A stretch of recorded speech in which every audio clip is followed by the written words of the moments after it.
Uccello.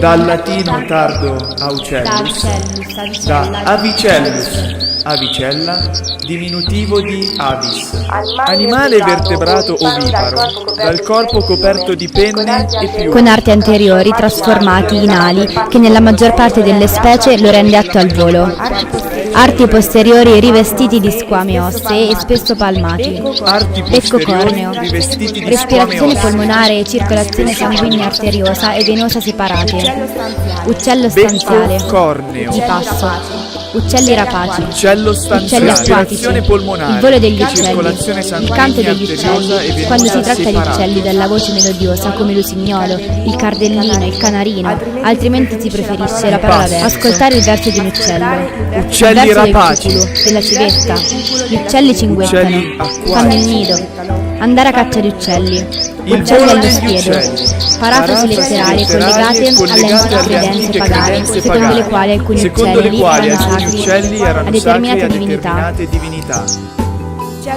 L'uccello di Era, Il pavone, l'uccello di Zeus, l'aquila. l'uccello di Io Zeus, vidi calar l'uccello di Giove per l'alber giù. Libero come un uccello, si dice di chi non è soggetto a nessuno, non ha alcuna limitazione ai suoi movimenti. Star come l'uccello sulla frasca, essere sempre pronto a cambiare sede, ad andarsene da un momento all'altro.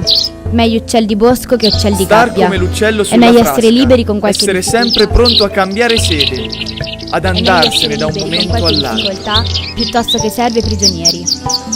piuttosto che servi e prigionieri. Con qualche difficoltà, è meglio servi e prigionieri. Piuttosto che servi e prigionieri. Servi e prigionieri.